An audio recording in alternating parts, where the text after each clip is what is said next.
जय श्री राम। आप सभी को वरुथनी एकादशी हिंदू धर्म में अत्यंत महत्वपूर्ण व्रत माना जाता है। यह एकादशी वैशाख मास के कृष्ण पक्ष में पड़ती है और इसे मुख्य रूप से धन, स्वास्थ्य और मानसिक शांति प्राप्त करने के लिए किया जाता है। भगवान विष्णु की पूजा और निर्जल व्रत के माध्यम से यह व्रत भक्तों को पापों से मुक्ति और पुण्य प्राप्ति का मार्ग प्रदान करता है। वरुथनी एकादशी का व्रत विशेष रूप से उन लोगों के लिए लाभकारी होता है जो धन की वृद्धि, करियर में सफलता और परिवार में सुख शांति की कामना रखते हैं। इस दिन भगवान विष्णु की आराधना करने से जीवन में सकारात्मक ऊर्जा और सुख समृद्धि आती है। कथा कुछ इस प्रकार है। वरुथनी एकादशी की पौराणिक प्रामाणिक कथा के अनुसार प्राचीन काल में नर्मदा नदी के तट पर मानधाता नामक राजा राज्य करता था। वह अत्यंत दानशील तथा तपस्वी था। एक दिन वह जंगल में जाकर तपस्या कर रहा था, तभी न जाने कहां से एक जंगली भालू आया और राजा का पैर चबाने लगा। राजा पूर्ववत अपनी तपस्या में लीन रहा। कुछ देर बाद पैर चबाते चबाते भालू राजा को घसीटकर जंगल में ले गया। राजा बहुत घबराया, मगर तामस धर्म अनुकूल उसने क्रोध और हिंसा न करके भगवान विष्णु से प्रार्थना की।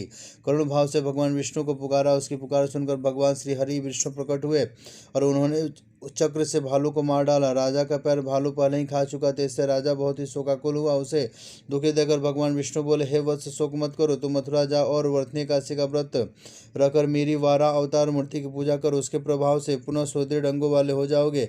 इस भालू ने तुम्हें जो काटा है वो यह तुम्हारे पूर्व जन्म का अपराध है। भगवान की आज्ञा मानकर राजा मंधाता ने मथुरा जाकर श्रद्धापूर्वक वरुथनी एकादशी का व्रत किया। इसके प्रभाव से राजा शीघ्र ही पुनः सुंदर और संपूर्ण अंगों वाला हो गया। इसी एकादशी के प्रभाव से राजा मंधाता स्वर्ग गया था।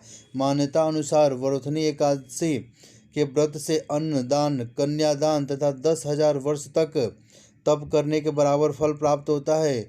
इस व्रत के महामत्य को पढ़ने से 1,000 गौ दान का फल मिलता है। इस तरह जो भी व्यक्ति भय से पीड़ित है उसे वरुथनी एकादशी का व्रत रखकर भगवान विष्णु की पूजा, स्मरण इत्यादि अवश्य करनी चाहिए। स्मरण करके इस एकादशी व्रत कथा का श्रवण अवश्य ही करना चाहिए। इस व्रत को करने से समस्त पापों का नाश होता है और मोक्ष की प्राप्ति होती है। कथा के अनुसार जो व्यक्ति वरुथनी एकादशी का पूर्ण श्रद्धा और निष्ठा के साथ पालन करता है उसे सर्व पापों से मुक्ति, आध्यात्मिक उन्नति और धन संपत्ति की प्राप्ति होती है और विष्णु भगवान उसको हर प्रकार से उसकी रक्षा करते हैं। और इस कथा को सुनने के बाद विष्णु भगवान के माध्यम से उसको एक विशेष रूप से कवच विष्णु भगवान देते हैं और वो जहाँ भी जाता है उस कवच के माध्यम से उसकी रक्षा होती है।